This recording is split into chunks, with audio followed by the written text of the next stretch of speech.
할렐루야! 예, 힘을 내십시오. 예. 이렇게 힘들고 지쳐 보이는 그 표정이 나서 보여서 말씀을 드립니다. 힘이 안 날 때가 많이 있습니다. 그때 힘 없이 있으면 되느냐? 아니요. 안 되죠. 그러니까 힘을 내라고 말씀을 드리고 힘을 내보려고 안간힘을 쓰는 겁니다. 밤에 어둡게 조용히 불 끄고 잠들어야 될 때 그때는 힘낼 필요 없어요. 그때는 마음을 안정시키고 몸을 안정시키고 조용히 쉬면 됩니다. 쉬면 안 되는 시간에는 쉬고 싶을 정도로 피곤해도 힘을 한 번 더 내야 되는 것이죠. 자, 요즘은 여러 가지로 좀 어려운 상황인 것 같습니다. 제가 이제 마음으로 그렇게 느낍니다. 경제적으로 어렵고 정치적으로 어렵고 그런 말씀을 드리려는 것은 아닙니다. 저와 여러분, 우리 한 사람 개개인의 상황을 말씀드리는 겁니다. 우리들의 인격이 어려운 상황입니다. 어떤 게 좋은 상황이냐? 강한 상태가 되어야 됩니다. 건강한 상태. 건강한 상태가 좋은 상태입니다. 그런데 그 인격적으로 건강한 사람을 찾아보기가 힘들어요. 전부 다 인격적으로 약한 상태입니다. 인격적으로 약한 상태는 넘어지기 쉽고 상처받기 쉽고 상처 주기도 쉽고 뭐 이런 상황이죠. 그 상황을 저는 조금 다르게 표현을 하면 착하지 않은 상태다. 그런 표현을 쓰곤 합니다. 착한 사람이 되어야 하잖아요. 우리 어린 아이들한테 착하지? 그러면 못 쓰지. 옳지. 그래야 착한 아이지. 뭐 이런 이야기를 하면서 아이들을 어르기도 하고 칭찬해 주기도 합니다. 뭐가 착한 거냐? 자기 하고 싶은 대로만 하지 않고 남의 이야기도 듣고 남이 시키는 것도 할 수 있을 때 남이 시키는 것이 내가 하고 싶은 거하고 다른데 예를 들면 나는 예배 시간에 막 떠들고 장난치고 싶은데 예배 시간이니까 조용히 해야지 이런 말을 들었을 때 그 말을 무시하고 자기 하고 싶은 대로 하는 건 안 착한 거예요. 그런데 자기가 사실은 조금 더 떠들고 놀고 싶은데 그 말을 들었을 때 그 말대로 내가 하고 싶은 걸 하지 않고 그 사람의 말을 따라가는 거. 이제 이걸 착하다고 말하는 겁니다. 어린아이를 상대로 할 때만 예외적으로 그렇게 쓰는 게 아니고 아이 어른을 막론하고 모든 경우에 그렇게 쓰는 겁니다. 상대방의 말을 듣지 않으려고 하고 자기 목소리만 내려고 하는 사람을 누가 착하다고 말합니까? 어느 민족, 어느 시대에 그런 모습을 착하다고 말한 적이 있습니까? 그렇지 않죠. 자기 의견이 있어요. 자기 생각도 있고 자기 욕심이 있어요. 그걸 꺼내지 않아. 그걸 알려주지 않아. 그걸 막 강조하지 않고 그것을 숨긴 채 상대방의 안색을 살피고 상대방의 말을 잘 경청을 하고 상대방의 뜻을 이해를 합니다. 그것이 나의 생각과 일치가 안 돼도 조금 양보해 줍니다.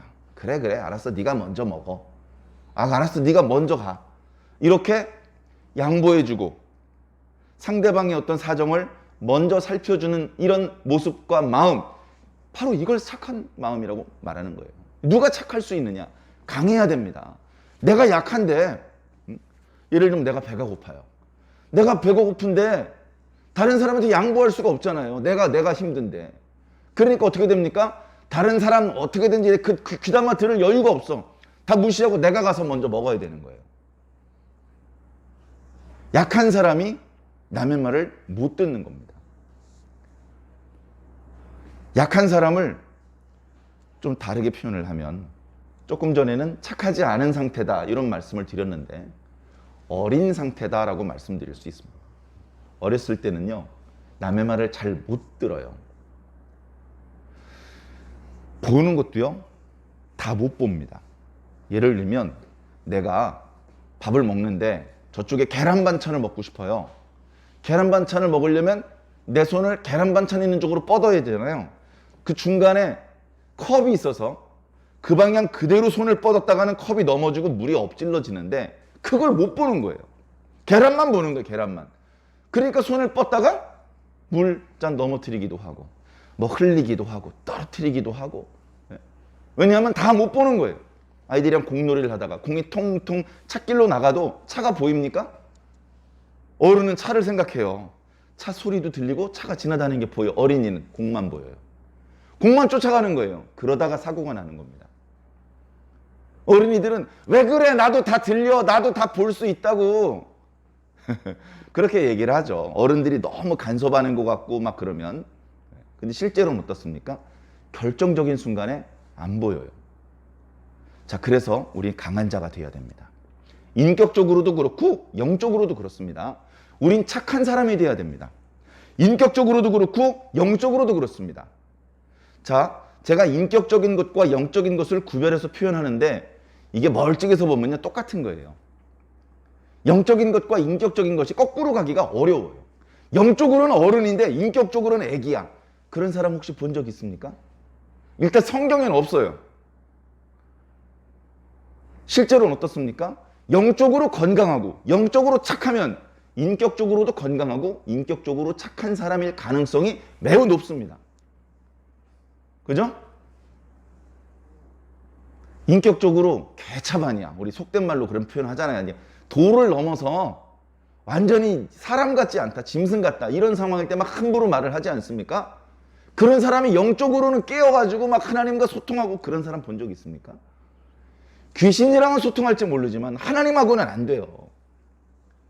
그래서 우린 영적으로도 강해야 되고 영적으로도 착해야 되고 영적으로도 어른이 되어야 하는데, 그래서 영적으로 어른이 되기 위한 노력을 해야 되는데 동시에 인격적으로 어른이 되는 것도 노력을 할 필요가 있습니다. 그게 거의 같이 가기 때문에 그렇습니다. 베드로의 믿음을 누가 무시할 수 있습니까?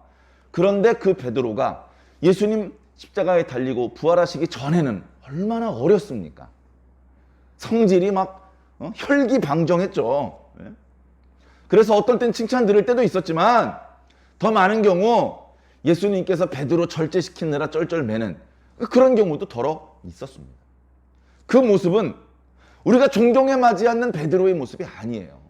아직 성숙하지 못하고 아직 뭔가 다 깨닫지 못한 어리숙하고 실수가 많은 그런 모습입니다. 우리가 본받으려는 베드로의 모습은 복음서에 나오는 베드로의 모습이라기보다는 사도행전에 나오는 베드로의 모습입니다. 전혀 다른 모습이죠. 전혀 다른 모습. 예수님을 모른다고 부인하는 베드로를 본받고 싶습니까? 아니죠.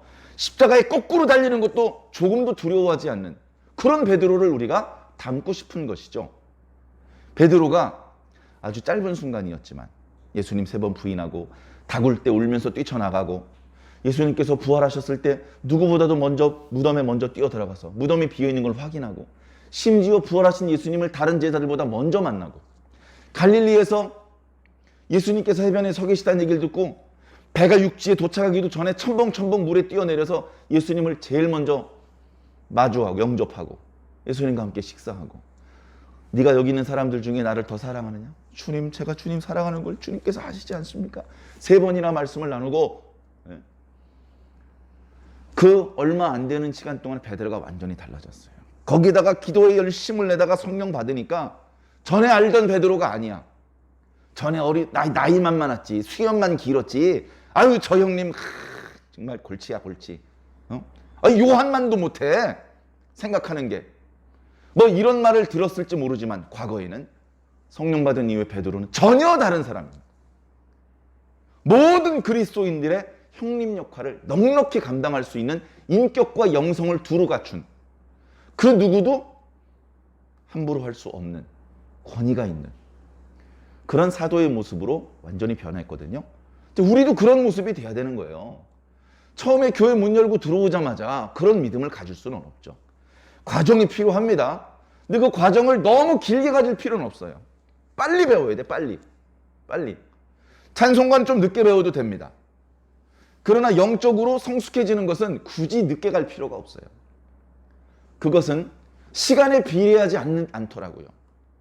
어떤 사람은 기도 생활을 하는데 20년이 지나도 방언의 은사를 안 주시는데 어떤 사람은 이틀 만에 방언의 은사를 주는 걸 본 적이 있습니다.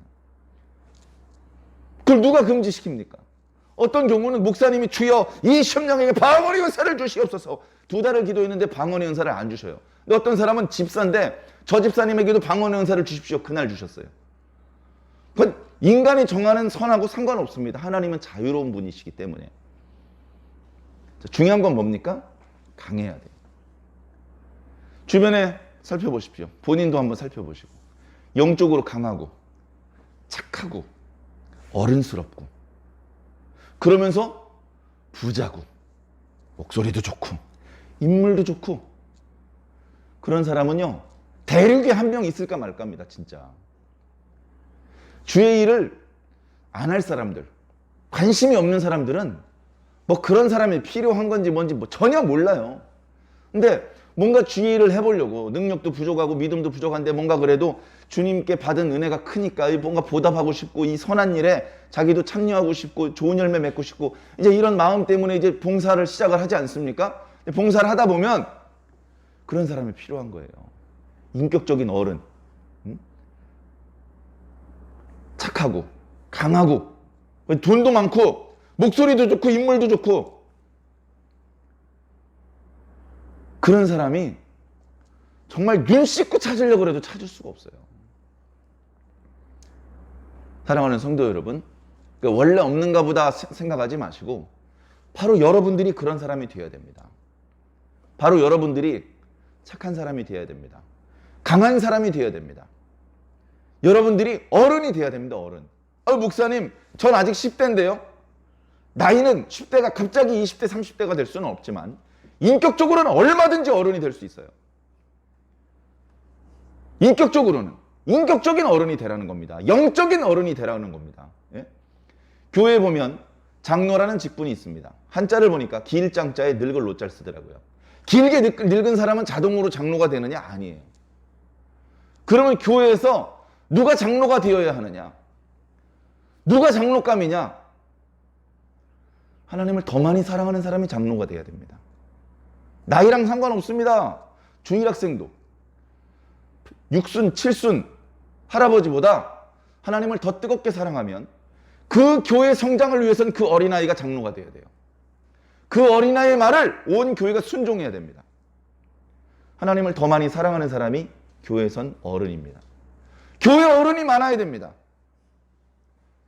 교회에서 어른이면 세상에서도 어른입니다.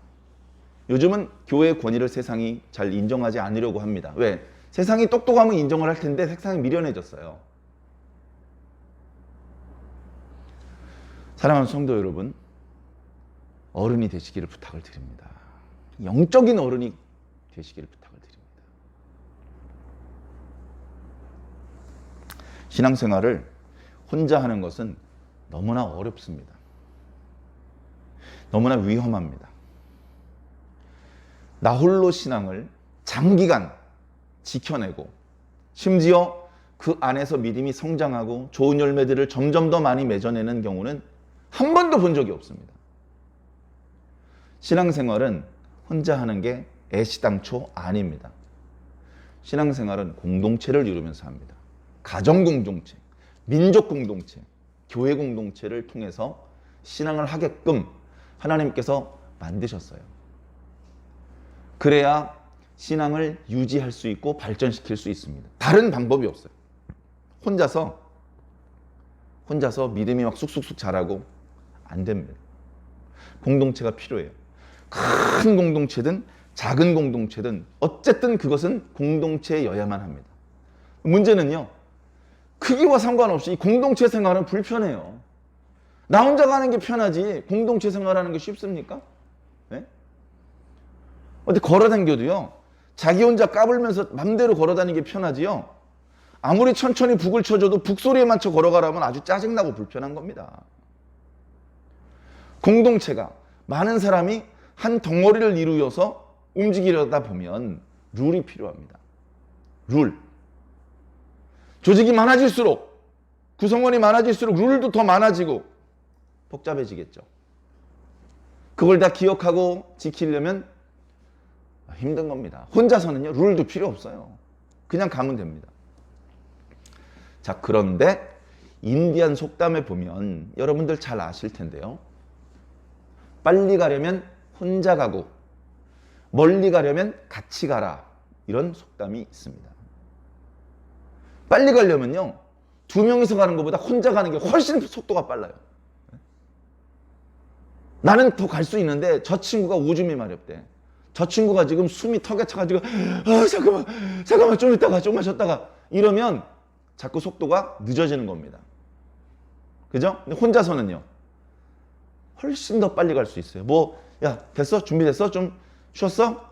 이제 가도 되겠어? 이런 물어볼 필요 없습니다. 자기가 스스로 알아서 쉬고 알아서 가면 훨씬 빠른 속도로 갈 수 있습니다.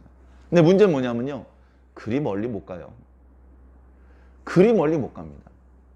둘이 가고 셋이 가는 건 한 명이 늘어날 때마다 훨씬 더 불편해지고 짜증나지고 점점 속도가 느려지긴 하지만 가다가 혼자만의 힘으로 감당할 수 없는 문제를 만났을 때 둘이서는 뛰어넘을 수 있습니다.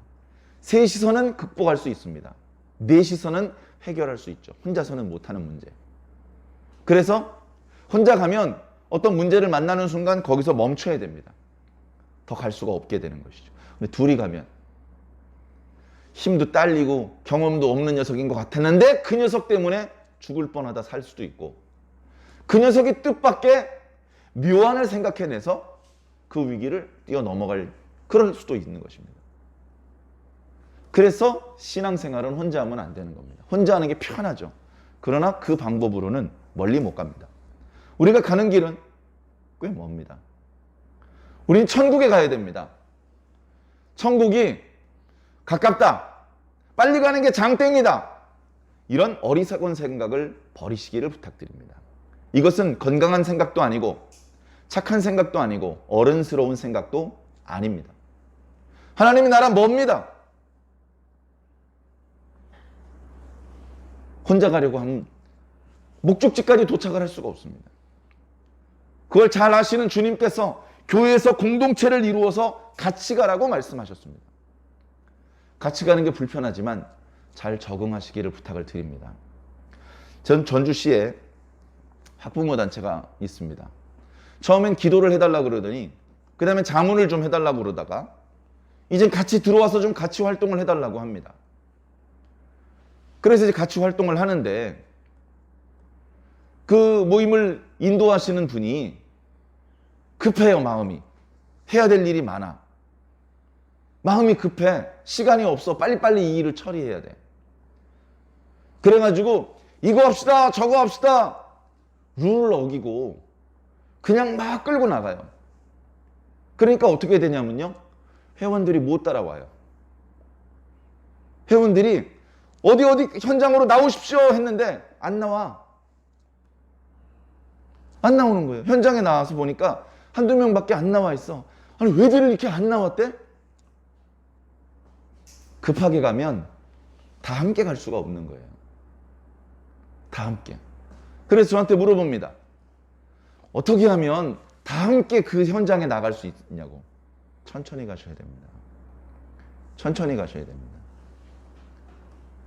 형식을 갖추어서 회의도 하고 회의록도 쓰고 회의한 내용들을 회원들한테 알리고 회원들이 충분히 알아들었는지 확인을 하고 날짜도 여유를 두고 준비도 철저히 하고 그렇게 해서 모이면 훨씬 많은 회원들이 그 자리에 모일 겁니다. 그러긴 한데요. 우리가 시간이 없잖아요. 급하잖아요. 네. 급하면 많은 회원이 나오는 걸 기대하면 안 됩니다. 많이 안 나왔다고 속상해 하시면 안 됩니다. 그냥 혼자 하십시오. 급하면. 그분이 원하는 답을 드리진 못했던 것 같습니다만 현실이 그렇습니다. 현실이 그렇습니다. 우리는 하나님 나라에 빨리 도착하는 게 그게 목표가 아니에요. 하나님의 나라는 내가 먼저 출발해서 내가 속도를 올린다고 내가 먼저 나에게 먼저 천국이 이루어지고 그런 게 아닙니다. 하나님의 나라는 온 우주적으로 모든 사람에게 같은 시점에서 이루어집니다. 그때까지 내가 신앙의 여정을 계속 걷고 있는 게 중요해요. 어느 위치까지 전진했는지는 눈으로 보이지도 않습니다. 공동체를 이루면서 가야 됩니다. 내가 착해져야 공동체를 이루는 데 유리합니다. 내가 어른이 되어야 그 공동체가 좋습니다. 공동체에 들어갔어요. 학교에서도 조편성을 하죠. 들어갔더니 까칠한 애들만 모였어. 뭘 봐! 왜 그런 걸 물어보시는 거죠? 이런 아이들만 모였어요. 뭐 모임이 되겠습니까? 맨날 싸우지 않으면 다행이지. 왜 나한테만 더 많은 일을 시키는 거야? 그런 식으로 해가지고 그 조가 과업을 잘 달성할 수 있겠습니까? 자기 신발을 밟으면 아야! 왜 밟아? 한번 해보자는 거야? 멱살 잡고. 이런 식으로 하는 사람들이 그 방에 꽉 차 있으면 저는 그런 방 가기 싫습니다. 여러분들은 그런 방 들어가고 싶습니까? 발을 밟아도 아이고 그거 무전 걸린 발가락인데 시원하네요. 이렇게 말해주는 사람이 가득 찬 방에 난 맨날 들어갈 거예요. 너그러운 사람, 잘 용서해주는 사람, 잘 웃는 사람, 밥 잘 사는 사람, 내 이야기를 잘 들어주는 사람, 막 자꾸 나한테 이리 가자 저리 가자 날 끌고 다니는 것이 아니고 내가 가자는 대로 군소리 없이 따라오는 사람, 이런 사람이랑 같이 놀고 싶죠. 내가 먼저 어른이 되어야 합니다. 제가요 조금 오늘 본문 말씀으로 바로 들어가지 않고 영적인 그리고 인격적으로 어른이 되어야 한다. 착해져야 된다. 강해져야 된다. 이런 말씀을 먼저 꽤 긴 분량으로 드렸는데 이 말씀은 바로 오늘 본문 말씀하고도 연결이 되는 말씀이고 너무나 중요한 말씀이기 때문에 강조합니다. 어쩌면 오늘처럼 길게 말씀드리진 않았을지 모르지만 그동안 여러 차례 이런저런 예배를 드리면서도 잠깐씩 그런 말씀을 드렸을 것입니다. 사랑하는 성도 여러분, 저도 그렇게까지 착하지 않습니다. 저도 그렇게 엄청나게 강하지는 않습니다. 저도 어른으로 성장하는 과정에 있습니다.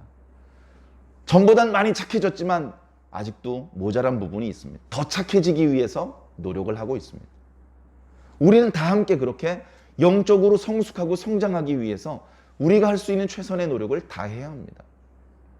너무나 중요하기 때문에 꽤 긴 분량으로 강조드렸으니 이해해 주시고 어쩌면 앞으로도 이런 말씀을 드리게 될지 모르겠습니다. 왜 그런 말씀을 앞으로 또 드리게 될까요? 첫 번째는 중요하기 때문이고요. 두 번째는 잘 안 되고 있기 때문입니다. 사랑하는 성도 여러분, 열심히 한번 해봅시다. 최선을 다해 주시기를 다시 한번 부탁을 드립니다. 먼저 인간이 되어야 합니다. 먼저 성숙한 인간이 되어야 합니다. 자, 오늘 말씀 속에는요, 온통 성숙하지 않은 인간들로 꽉 차 있습니다. 에스더 말씀은 10장까지 있어요. 물론 10장은 분량이 작긴 하지만 어쨌든 10장까지 있습니다.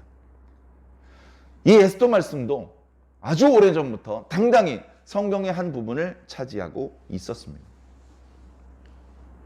그런데 형식을 갖추어서 성경 말씀이 기술되는 것처럼 쭉 기술이 되고 있는데 그 내용을 보면요, 코미디예요. 코미디.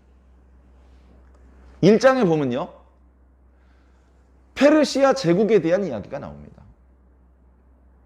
페르시아 제국. 제국이 엄청나게 크잖아요. 인도에서 구수까지래요. 인도에서 구수까지. 구수면 지도로 말하면 이집트 왕국 남쪽까지. 그 많은 땅을 다스리는 그런 나라란 말이에요. 전국을 127개 지방으로 나누었대요. 조선시대는 8개 지방으로 나누었죠. 거기는 우리나라 조선 팔도를 합친 것만한 덩어리가 127개가 있어요. 국가의 크기, 군사력, 경제력, 외교력, 문화의 힘, 그 크기를 잴 수가 없어. 페르시아보다 더 큰 나라가 없다고요. 그때 당시 지구에는. 그렇게 강하고 큰 나라예요. 그렇게 큰 나라가 그리스하고 해전에서 박살이 났어요. 병사가 부족해서 박살이 난 게 아니에요. 결론적으로 말씀면 오만해서 무너졌어요. 오만해서. 오만하지 않았다면 그리스 사람들이 어떤 크기의 배를 타고 다니는지, 우리가 싸우는 그 해변에 해류가 어떻게 흐르는지, 날씨는 어떤지, 바람은 어떤지 그걸 면밀히 살펴보고 싸움을 시작했을 거예요. 그런데 그런 거 안 했어요. 압도적으로 큰 군함, 거기에 엄청나게 많은 병사들, 그냥 무대뽀로 전진한 거예요. 쏠 테면 쏴라. 불화살이든 독화살이든 쏴봐라. 몇 명은 죽일 수 있겠지. 그러나 최종적인 승리는 우리 페르시아의 것이다. 이렇게 건방을 떨다가 제대로 싸워보지도 못하고 급류에 휩쓸려서 자기 배들끼리 부딪혀서 다 깨졌어요. 엄청나게 많은 페르시아 병사들이 죽었고요. 그 큰 페르시아의 함선이 깨져서 바다에 가라앉았습니다. 군대의 사기가 어떻게 됐을까요? 아씨, 왕하고 지휘관 잘못 만나가지고 개죽음 당하네. 아, 이제 또 공격 앞으로 하면 나 이제 안 가. 군대의 사기가 땅바닥으로 떨어졌습니다. 경제력은요? 그 함선을 만드는데 얼마나 돈이 많이 들었고 시간이 많이 들었습니까? 한순간에 해군이 무너졌어요. 심각한 위기입니다. 얕잡아 보았던 그리스하고의 전투에서 크게 패했어요. 그럼 어떻게 해야 됩니까? 정신을 차려야죠. 그 패배가 페르시아의 국가 자체를 무너뜨릴 정도의 패배는 아니라고 하더라도 정신을 차리고, 야, 우리가 방심했다가 큰 코 다쳤다. 야, 섣불리 그리스를 향해서 공격하지 말고 한동안 힘을 다시 기르자. 열심히 농사 짓고 세금을 깎아주고 백성들을 편안하게 해주자. 그래서 국력, 나라의 돈도 많이 벌어놓고 그리고 군사력도 차근차근 훈련을 시키자. 그리고 지금부터 배를 만들기 시작하자. 꽤 오랜 시간이 걸리더라도 우리가 다시 해군력을 다시 회복시키고 다시 힘을 한번 모아서 이번엔 방심하지 말고 세밀하게 작전을 짜고 전투를 해서 반드시 이기자. 우리 페르시아 제국의 명예를 회복하자. 뭐 이래야 되는 거잖아요. 이래야 되는데 당시 황제였던 오늘 말씀의 아하수에로 왕은 뭘 했느냐? 잔치를 벌였어요. 잔치. 전열을 가다듬고 뭐 이렇게 국력을 다시 회복하기 위한 노력을 하는 것이 아니고 국정은 돌보지 않고 잔치만 하는 거예요. 아니, 잔치 좀 했다고 국정을 안 돌봤다고 말하는 건 지나친 것 아닙니까? 예, 지나친 게 아닙니다. 잔치가 180일 동안 지속될 경우에는 180일 동안 하루도 빠짐없이 술을 마십니다. 국정은 언제 돌볼 것 같아요? 180일이면 6개월이에요. 계절이 2번 바뀔 때까지 국정은 돌아보지 않고 술만 마시는 겁니다. 왜 이렇게까지 전국 127개 지방에 있는 지방관들을 다 수도 수산성으로 불러들이기까지 하면서까지 이런 잔치를 열었느냐? 야! 우리 얼마 전에 졌는데 우리 까딱 없어. 우리나라는 여전히 강해. 우린 이렇게 아직도 부자야. 이런 걸 이제 과시하고 싶은 거죠. 이런 걸 전문 용어로 허세라고 말합니다.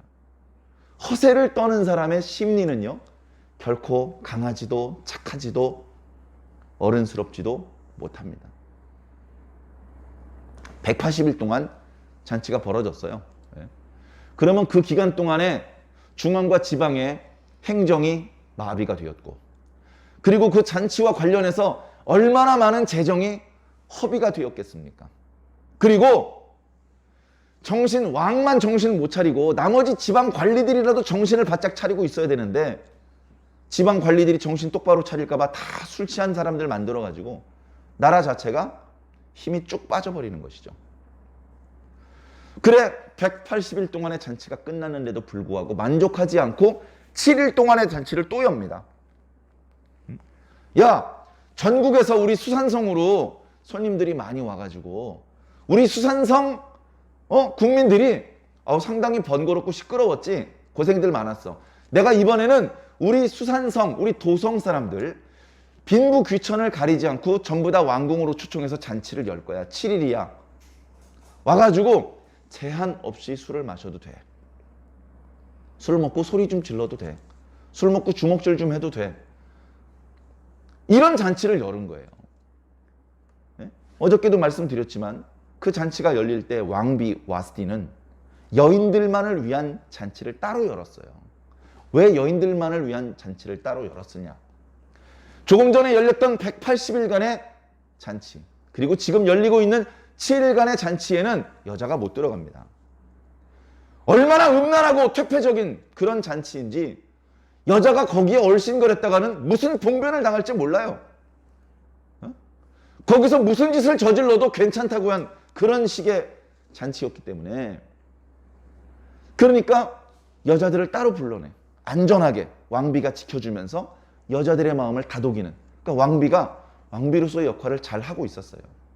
자, 그런데 7일쯤 지나니까 왕이 술이 취했어. 술이 취한 상태에서 어떤 결정을 내렸습니다. 자, 벌써 이게 잘못된 것이죠? 중요한 결정을 술이 취한 상태에서 내려야 되겠습니까? 아니잖아요. 술이 취한 상태에서 결정을 내리는데 어떤 결정을 내렸냐 하면 내시들을 보내서 왕후를 데려오라는 겁니다. 왕후가 가지고 있는 옷 중에서 가장 섹시한 옷을 입고 여기 들어와서 왔다 갔다 몇 번 해보라는 겁니다. 술 취한 남자들의 눈요깃거리가 좀 되라는 겁니다. 할 수 있으면 춤도 좀 춰보고 할 수 있으면 노래 좀 불러보라는 겁니다. 그게 왕후한테 시킬 일입니까? 술이 안 취했다면, 맨정신이라면 절대로 할 수 없는 일일 텐데 지금 180일 플러스 7일 동안 맨날 술 마시다가 이성을 잃은 것이죠. 네? 여러분, 어른스러워 보입니까? 착해 보입니까? 건강해 보입니까? 왕이 그런 결정을 내렸습니다. 내시가 왕이시여, 그건 좀 아닌 것 같습니다. 선을 넘으시면 안 되죠. 이럴 수는 없잖아요. 내시가 네 알겠습니다 해가지고 왕이 말한 그대로 왕비한테 일러 주었습니다. 왕비가 바보야? 왕비가 여자들 데리고 술 좀 몇 잔 마셨다고 거기 막 부른다고 가냐고. 거기에 가는 건 막 이렇게 몸가짐이 흐트러진 그런 어떤 술집 작부들이나 하는 그런 행위를 하러 가는 건데 할 수 없죠.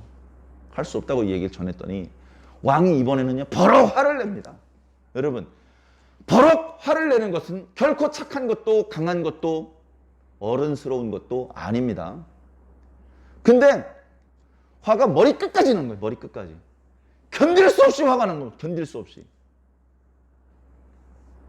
어제 말씀이 이제 그렇게 마무리되었죠. 왕이 이 분노를 사귀지 못하고 갑자기 술판에서 궁중회의가 열립니다. 이보시오, 왕과 왕명을 거역했는데 이런 경우에는 어떻게 이 문제를 처리하면 좋겠어? 이렇게 물어보기 시작합니다. 그게 술판에서 술이 취해 있는 신하들한테 물어볼 일이냐고요. 아니죠? 아닌데 그런 일이 전국이 127개 지방이나 되는 대제국 페르시아 황제의 입에서 나온 말입니다. 자, 거기 모여있는 신하가 이게 지금 얼마나 웃긴지요. 황후를 부르러 간 내시가 7명이에요. 거기다가 7명 이름이 성경책에 다 나와요. 그 이름 나오면 뭐합니까? 아무 짝에도 쓸모없는데. 오늘 말씀에는요, 왕 옆에 있는 첫 번째 자리에 앉아있는 제일 높은 신하 이름 7명이 또 등장을 합니다. 막 나라가 아주 뼈대가 있는 것 같고요. 조직이 튼튼한 것 같아요. 다 쓸데없다는 역설이고 코미디입니다. 풍자고. 그래, 지혜자들이 대답이 없는데 그 7 지방관 중에 한 명이 무무관이라는 사람이 뭘 했느냐. 이 사람이 입을 열기 전에 한 일이 있어요. 입을 열기 전에 그 무무관이라는 신하가 뭘 했냐면 성경에 뭐라고 표현하고 있죠? 14절, 그때에 왕에게 가까이 하여 왕의 기색을 살피며. 왕의 기색을 먼저 살폈어요. 무무관이. 왕의 기색을 살피니까 어때요? 화가 머리끝까지 나 있어요. 와스디를 죽이고 싶어 하는 것 같아. 조선의 선비라면, 술 취하지 않은 정신이 똑바로 박힌 선비라면 뭐라고 말했을 것 같습니까? 아니되옵니다. 이렇게 말했을 겁니다. 어쩌면 페르시아의 인구가 얼마나 많았는데 그런 직거를 하는 신하가 한 명도 없었겠습니까? 근데 그런 신하들 다 잡아 죽이고 나니까 이제 왕의 안색을 살피는 놈들만 남았어요. 안색을 살핀다는 건 뭡니까? 이렇게 눈치 보면서 왕이 원하는, 듣고 싶어하는 얘기만 들려주는 아첨꾼들만 남았다는 거예요. 아첨꾼들이 왕 다음에 그런 고관을 차지하고 있다는 겁니다. 왕이 저 와스티를 형벌을 주고 싶어해. 그러니까 와스티에게 형벌을 줄 수밖에 없는 죄를 만들어 뒤집어 씌워야 되는 거예요. 무무관이 얘기를 합니다. 왕이시여, 제가 생각해 봤을 때 왕후께서는 왕에게만 잘못을 한 것이 아니고 우리 신하들과 모든 백성들에게 잘못을 행하신 겁니다. 아니, 막말로 부부지간에 잠깐 의견 차이가 있었던 건데 이것을 도저히 살려둘 수 없는 대역죄인이라도 저지른 것처럼 부풀리고 확장됩니다.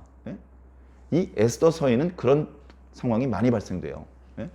모르드게 한 명이 잘못한 게 있어요. 근데 유다 사람들 다 죽이겠대요. 너무 심하게 확장되는 거잖아요. 그런 일이 벌어져요. 왜 그런 일이 벌어집니까? 지혜롭지도 못하고 착하지도 않고 건강하지도 않고 어른스럽지도 않기 때문에 그래요. 말도 안 되는, 어린 애들도 그렇게까지 엉터리는 아닌 그런 일들이 가장 많이 배웠고 가장 지위가 높은 사람들 입에서 막 터져 나오는 거예요. 이 문무하는 사람이 왕 앞에서 뭔가 얘기를 할 때 얼굴 빨개져가지고 딸꾹질을 해가면서 왕이시여, 왕후가 왕에게만 잘못을 한 건 아니고요, 이게 전 국민을 향해 잘못을 한 것입니다. 그래가지고 이 소문이 퍼졌다가는 이 큰일입니다. 이제 우리 마누라도 제 말 안 듣고 여기 있는 사람들 마누라들이 다 말을 안 들을 거 아닙니까? 그랬다가는 나라의 기강이 흔들리고 올해 페르시아는 멸망하고 맙니다. 이런 말도 안 되는 궤변을 술에 취해서 주정하듯이 얘기를 했더니 왕과 거기 모여있는 지방관들이 다 옳게 여긴지라 제정신들이 아닙니다. 한 명만 바보면 되는데 전부 다 바보가 되어 있어요. 전부 다 인격적으로 어린 애기고 약하고 착하지가 않은 상태입니다. 자, 그래서 국법을 만들 때 이게 신중하게 만들어야 되는 거거든요. 국법을 한번 만들면 그것이 그 나라에 살고 있는 사람들이 다 알아들을 수 있는 언어로 번역해서 전국으로 파발을 띄워야 됩니다. 법률 하나하나를 만드는 게 신중을 기해야 되는데 어떻게 만들고 있습니까? 술판에서 만들었어요. 이런 엉터리 법은 왜 이렇게 또 빨리 시행이 됩니까? 왕이 즉시 시행하였더라. 좀 나라를 재정비하고 뭔가 국력을 다시 회복시키는 일을 신속히 처리해야 되는데 그건 나중으로 미루고 잔치를 뻐적하게 하다가 자기 아내 죽이는 일을 할 때에는 아주 빛의 속도로 신속하게 일을 처리합니다.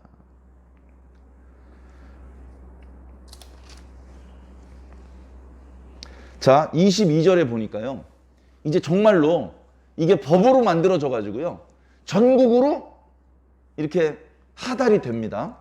뭐라고 하달했는지 한번 보겠습니다. 각 지방 각 백성의 문자와 언어로 모든 지방에 조소를 내렸다. 뭐라고? 남편이 자기 집을 주관할 것이다. 뭔 법이 이렇습니까? 안 그래도 오늘날로 하고는 비교도 안 되는 가부장적인 사회였어요. 여자의 인권이라는 거 없었어요. 조금 전에 잔치를 벌일 때도 여자들은 못 들어왔잖아요.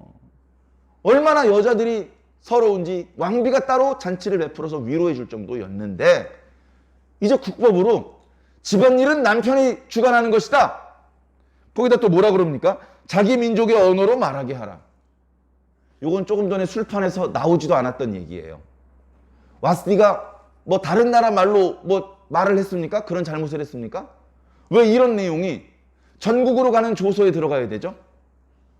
술 먹고 술 주정하는 걸 써놓은 겁니다. 페르시아 같은 대제국이라면서 위험이 있고 국력이 이렇게 세계 1등이라면서 술자리에서 술 주정하는 걸 써가지고 법령을 만들어서 전국으로 뿌리고 있다고요, 지금. 참 안타까운 일입니다. 안타까운 일. 자, 오늘 말씀 속에 아직 유다 사람 모르드게나 또는 에스더는 등장하지 않습니다.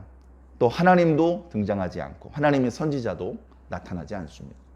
자, 그러나 오늘 말씀을 통해서 우리는 얼마든지 타산지석 삼아 교훈을 얻을 수 있습니다. 이렇게 인격적으로 영적으로 어린아이가 되면 안 되겠구나. 이렇게 약하면 안 되겠구나. 버럭 화를 내고 2장에 보면요, 막 이렇게 진노가 그치니까 왕의 진노는 그쳤는데 법령은 벌써 나갔어요. 와스디 다시 용서해주고 다시 만나고 싶은데 신하들이 안 된다고 말리는 거예요. 조소에 이미 다른 왕비를 구하라고. 뒤에 이제 나오겠지만 다른 왕비를 구하는, 그래서 그 왕비를 준비시키는 것도요 정말 말도 안 되는 방법을 씁니다. 말도 안 되는 방법을. 6개월 동안 여자를요 우유 속에 담가놔요. 그 다음 6개월 동안 향수 속에 담가 놓습니다. 완전 절여요, 온몸을. 그런 다음에 1년 후에 왕 앞에 가는 거예요. 화장을 안 해도 온몸에서요 향수 냄새가 나게. 그게 얼마나 낭비고 이 페르시아라는 나라가 얼마나 엉터리인지를 보여주는 그런 모습들입니까? 오늘 예배 시작할 때 묵도 말씀으로 읽었던 고린도전서 15장 맨 마지막 구절. 그러므로 너희는 깨어있고 믿음에 굳게 서고 더욱 주의 일에 힘쓰는 자가 되라. 왜? 지금 당장은 잘 안 느껴지지만 너희들이 하고 있는 이 주의 일은 절대 헛된 일이 아니다. 세상에서 가장 가치 있고 보람 있는 일이다. 그러니 힘들다고 낙심하지 말고 더 힘을 내서 주의 일에 힘쓰는 자가 되라. 그렇게 사도가 권면하고 있거든요. 아차하는 순간에 우리도 이렇게 될 수 있어요.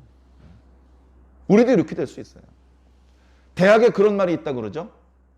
경물치지, 성의 정심, 수신제가, 치국 평천하. 원문에 있는 내용하고 조금 차이가 난다고 합니다만 대략 그런 내용이 있는데 중요한 건 뭡니까? 천하를 태평하게 하려면 우선 네가 다스리는 나라부터 제대로 다스려라. 네가 있는 나라를 제대로 다스리고 싶으면 네 집안부터 좀 가지런히 해라. 네 집안을 가지런히 하고 싶으면 네 몸부터 좀 잘 관리해라. 배는 불룩하고 맨날 늦잠 자고 술에서 깨질 못하고 살고 있어요. 방탕하게. 그러면서 자기 집안이 가지런하게 되겠습니까? 자기 집안이 맨날 싸움 나고 딸내미 시집가다 쏘박 맞고 아들내미 맨날 술판에서 싸움박질하고 있는데 그 사람이 다스리는 나라가 부국강병이 되겠습니까? 나라가 맨날 왜구들, 흉노족들 약탈을 당하고 있는데 천하는 언제 태평하게 할 겁니까? 어림없는 소리죠. 사랑하는 성도 여러분, 각자 옆에 있는 사람을 비판적인 눈빛으로 바라보기 이전에 자기 자신을 너그럽지 않은 눈빛으로 좀 보시기 바랍니다. 다른 사람한테는 아주 엄밀하고 자기 자신에게서는 아주 너그럽잖아요. 나는 이렇게 할 수밖에 없어 하고 합리화시키고 자기 자신에겐 너그러워요. 다른 사람은 조금 더 용서를 안 해줘. 왜 그렇습니까? 인격적으로 성숙하지 않았기 때문에 그런 거예요. 자기 자신을 이 시간 좀 보시길 부탁드립니다. 내가 신앙을 똑바로 하고 있는지, 내가 집에 가면 내가 가족 구성원의 일원으로서의 역할을 잘 하고 있는지, 내가 학교에 가면, 내가 사회에 나가면 학교 구성원의 일원으로, 우리 사회의 구성원의 일원으로서의 역할을 잘 하고 있는지, 내가 지금 잘 살고 있는지, 내가 입을 열면 잘 말하고 있는지, 내가 잘 하고 있는지 먼저 살펴보십시오. 쟤는 왜 저렇게 말해? 왜 쟤는 저런 행동을 해? 다른 사람을 비판적으로 바라보기 이전에 자기를 먼저 보라는 말입니다.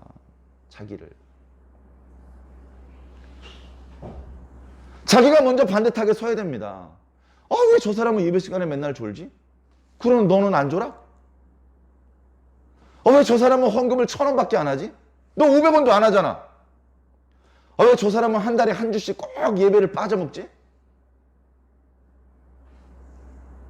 그럼 너는 100% 출석하니? 다른 사람을 비판하면 싸움만 나요. 자기를 발전시킬 수가 없어요. 좋은 결과를 잡아당길 수가 없어요. 다른 사람을 비판하지 말고 자기를 보세요. 자기를. 내가 먼저 내 몸뚱이부터 늦잠 자지 않고 과식하지 않고 게으름 피우지 않게 자기 몸을 쳐서 복종시킬 수 있어야 됩니다. 이 자식! 목사가 기도를 그거밖에 안 해? 더 기도해. 아무도 뭐라고 비난하지 않았지만 나 스스로 야 목사인데 더 기도해야지. 성경도 더 읽고 임마 더 열심히 해. 하고 자기 자신을 스스로 회초리질해서 더 분발해야죠. 누구한테 야 임마 기도 좀 해라 소리 들으면 벌써 늦은 거예요. 학생이 공부하라는 소리 들으면 이미 늦은 거예요. 이미 공부를 하고 있어야 되는 겁니다. 운동선수가 야 또 술 먹냐? 또 운동 쉬냐? 운동 좀 해 임마. 이 말 들으면 이미 늦은 거라고요.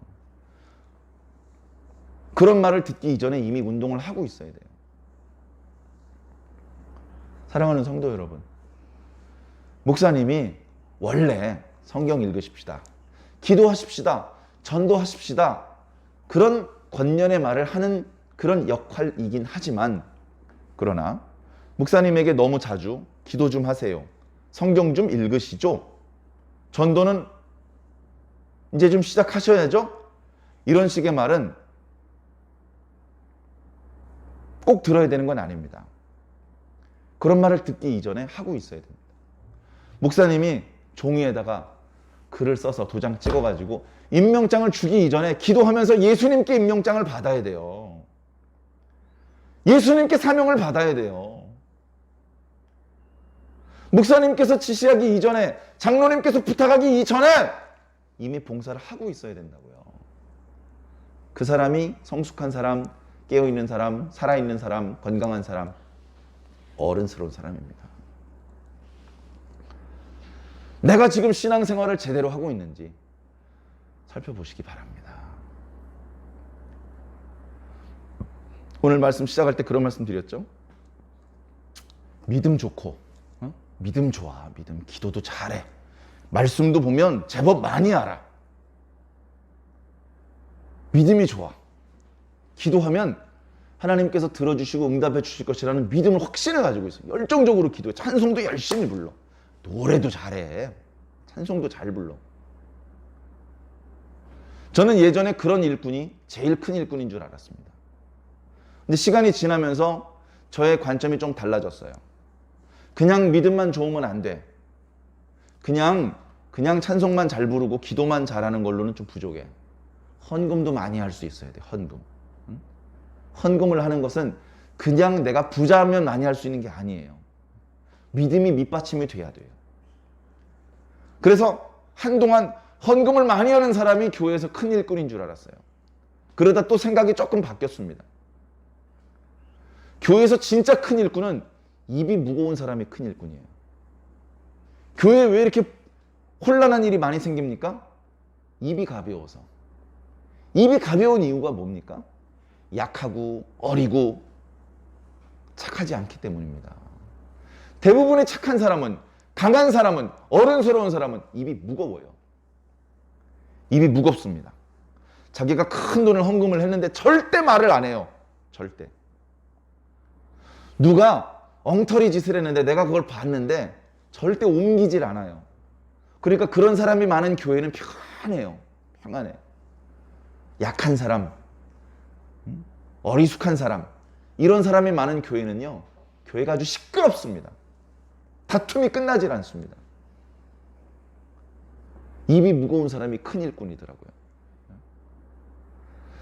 그 모든 요소가 다 갖추어져 있는 일꾼, 하나님께서 찾고 계십니다.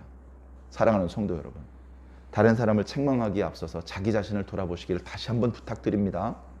예수님께서 지금도 일꾼을 찾고 계십니다. 하나님께서 지금도 일꾼을 찾고 계셔요. 이사야서 말씀에 보면 그런 말씀이 있잖아요. 누가 나를 위하여 갈고. 빨리 일꾼을 저기로 보내야 되는데 보낼 만한 사람이 없는 거예요. 보낼 만한 사람이.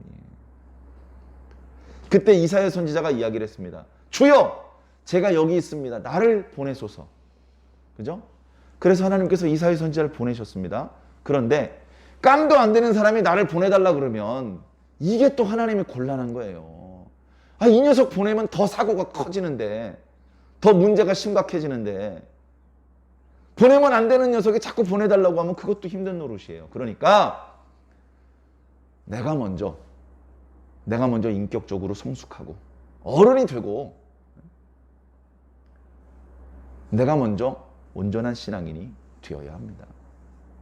바로 지난 금요일까지 묵상했던 고린도전서 16장 맨 마지막 말씀을 보면 얼마나 하고 싶은 말이 많았겠습니까마는 이제 고린도전서라고 하는 장문의 편지를 마무리해야 되기 때문에 권면의 말을 압축을 해서 뭐라고 말씀하셨습니까? 그러므로 너희는 깨어 믿음에 굳게 서서 남자처럼 강건하고, 남자처럼 강건하라는 뜻은 어른스러워지라는 뜻이죠. 그 다음에 모든 일을 사랑으로 행하라. 이 권면의 말씀을 들어야 됩니다. 안 들으면요, 우리가 아무리 돈이 많아도, 페르시아 황제 아하수에로 같은 짓을 할 수도 있습니다.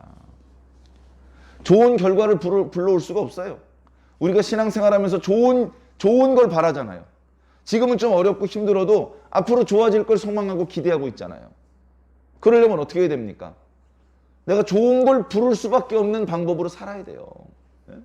내가 먼저 착해져야 되고, 내가 먼저 강해져야 되고, 내가 먼저 어른이 되어야 됩니다. 왜 나만 일을 합니까? 이런 말은 어른은 하지 않아요. 여러분들 집에서 누가 밥 차리고 설거지 제일 많이 합니까? 엄마들이 하죠? 엄마들이 아씨 왜 나만 집안일을 해야 돼. 나만 빨래하고 나만 청소하고 나만 설거지하고. 그런 엄마 있습니까? 너무 힘들면 그렇게 말씀하실 수 있겠죠. 그러나 그런 말 잘 안 합니다. 어른이니까. 힘이 안 들어서 재밌어서 그런 건 아니에요. 힘들어요. 안 하고 싶어요. 근데도 어금니 깨물고 참고 다른 가족들을 위해서 하는 겁니다. 그게 어른입니다. 여러분들 집안에 어른이 많아야 됩니다. 우리 교회들에 어른들이 많아야 됩니다. 우리 대한민국에 어른이 많아야 됩니다. 사랑하는 성도는 너 왜 빨리 어른이 안 되니? 라고 말하지 마시고 오늘 저와 여러분들이 먼저 하나님 안에서 어른이 되시기를 주님 이름으로 간절히 축원합니다.